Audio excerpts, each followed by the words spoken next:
All right, welcome back to another podcast. This is the Karting Show with myself, Sam, and Kirith. Now, I asked a very important question on Reddit the other day. I've got a lot of replies, so we're going to kind of break through some of these. So my question on Reddit the other day was, if you could give one tip to a fellow karter, what would it be? I got great response from a load of people, so we're going to go through a few of them and see what myself and what Kirith thinks of it. So the first one. The less you turn the steering wheel, the faster you go. Yeah, it's from Deleted. It is from Deleted. They've gone in and out with that question. Now, I get the theory of this. So the more you turn the steering wheel, the more you're scrubbing the wheels. Got one behind you if you want to show a little bit. Oh, certainly do. So the more you turn the steering wheel, it's round as well. The more you turn the steering wheel, the more resistance there'll be against the front wheels, or should be scrubbing speed. So by what Deleted has said, the less you turn it, the faster you go. But there's also a counterpoint to that, which is you need to be able to get around the track properly.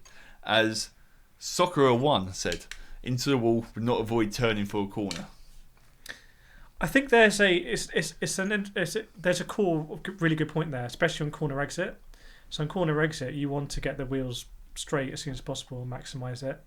I think that also influences how you enter the corner, because having that really aggressive turn on the entry means you can straighten the wheel on the exit. And you see this, if you're new to karting, you'll see this very unusual style where you see this aggressive movement and then almost no steering on the exit, which I think gives you that really nice drive. It does. It turns it. It gets the back rotated, so you're pointing more in the right direction. I think for me, a corner where I really try that is a second hairpin at Butmore Park. So you come around turn one, you've got the first hairpin, and then the second hairpin. I'm just trying to get it like that. Yeah. Just go over the rumble strip on the right. Try and get it pointing in the right direction. Yeah. Is it fair to say the lower powered your kart, the even more important that can be? Exactly. So the lower engine power you have, the less power you have to get through any corrections. So the more corrections you do, the slower you'll be on exit. That's something that I found very difficult as I was starting my sim racing journey, having really started in karting. When you're driving a big GT3 car in sim racing, you've got a lot of power to get you outside of trouble. Yeah. But in karting, you just don't have that. You've got to be super, super, super smooth. You do. Okay, so the second question. This is probably something which Kirith doesn't know too much about. It's from Factory 97. Don't believe everything you hear from everyone. Gather multiple data points to the best of your ability. The right answer usually lies somewhere in the middle. So this is more for the owner driver. Let's say hypothetically me and Kirith are racing. Kirith will ask for some advice. Am I giving Kirith the correct advice, or am I giving something wrong? Do I feel Kirith is a challenge? If I feel Kirith is a challenge to me, why would I give him advice? Why would I give him advantage? Whereas if I feel Kirith isn't a challenge to me, I can give him some advice. He can work with it. Yeah, I felt that in the rental championship as well. Where you actually feel it in rental? Well, it's a bit less pressure because it's rental championships, but you're talking with your rivals. You might be looking at another race in the weight class. You're talking about corner. I tend to play my cards quite face up and hopefully get some information in between. I think for me, this question goes towards some people just see things in different ways, and they can say completely opposite things. Like in the wet, like, oh yeah, go really deep, and there's loads of grip on the exit. Some will say, no, don't go on the exit, take it on the inside, and you ultimately have to. That's information for you to try out, but I wouldn't take it as read, basically. Yeah, I wouldn't take it as an absolute solid. And once again, back to what I said, you've got to take it with a pinch of salt, because if they think you're going to beat them, why are they going to give you good advice? Tyre pressures, that's always the one. No one ever gives you the correct tyre pressure. You might think they're not giving you the correct tyre pressures. They will be different to what they're running. Apart from this podcast, we give you the best advice here. So another one is, don't do the same thing every lap. So this will apply for practice more than racing. What's the point of doing practicing if you are doing the same thing every lap? You're not learning, you're not gaining any experience. Now, owner driver is very different. You have a whole day set alone to practice. Now, with rental karting, would you say this is the same concept that applies? 100%, especially in the wet. In the wet, you want to find the grip, but I also think you want to find out where the grip isn't, and have that knowledge. So in the wet, if I'm not really, going deep, getting on the grass and whatnot, then I feel like I'm not really understanding the critical corners where it is. So 100% in practice, that's what it's for. Going back onto almost the last question as well, if I've got a championship rival behind me, I'm actually not going to show them all the different lines. I don't want them to see what my kart is doing, so I'll let them go.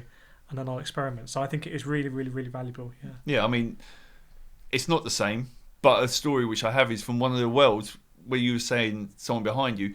There was myself and a Russian driver, bit questionable Russian driver, but anyway, there was a Russian driver behind me, and he was for qualifying.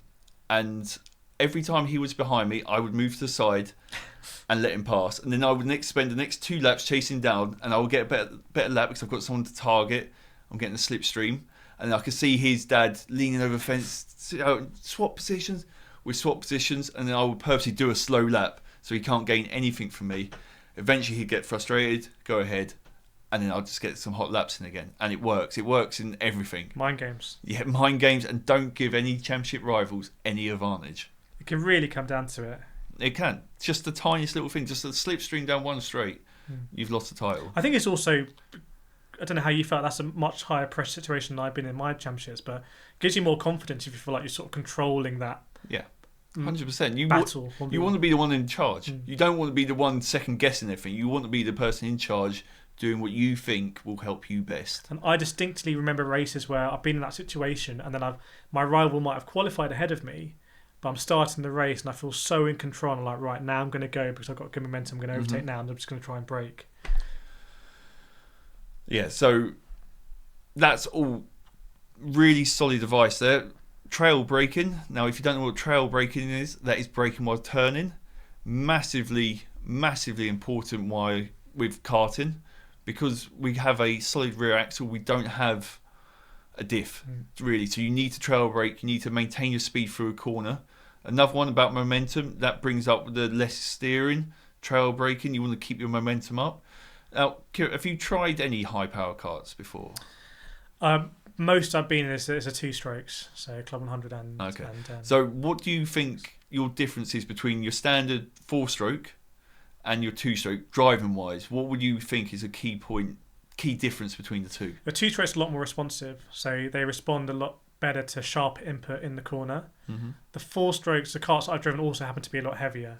So the weight transfer and taking those sort of arcing lines. Yeah. But I find with the 2-stroke that when you have that more power, it does really reward you for thinking quicker, getting on a power quicker. Whereas the 4-strokes, you can sort of, it's a bit more, a little bit about the line in my experience. Yeah, so in 4-strokes, it's more about, going back to these questions, it's more about keeping momentum, less steering, carrying your speed through the corners. Whereas 2-strokes, you can afford, because they've got that extra bit of power, that extra bit of grunt to get you around the corner, you can afford to be a bit more on the edge, and you've got the power to really help you. So this comment here from Phil Collins, I'm guessing it's not the proper Phil Collins, but you never know. Keep a notebook on your practice days. Always keep track, because everything will be different every single race. But if you go to track the month after, at least you've got a solid baseline to work off. So always keep track of what you've learned, what you haven't learned, what worked, what didn't work. Even down to your karting, to your rental karting, Kira, you'll be able to find out which karts are better than other karts. That black book at certain championships is very, very, very valuable. Yeah, very valuable. I still remember kart 32 in my championship last season. Dog. Nightmares. Yeah. And so I went into a final. It was a critical final because I knew if I won that final, I'd go into first place in championship, and I was allocated kart 32. I said, you know what? I'd rather do a random swap. Really? Into the spare one. I don't know anything about the spare one, but I don't want 32. There you go. Just keeping notes in your notebook. It's always worth doing lots of little things, and all the little things will turn into one massive thing. Okay, so thank you very much for watching. Let me know in the comments if you got any other questions, if you like this format, what else you'd like to see. Thank you to Kirov, and we'll see you next time.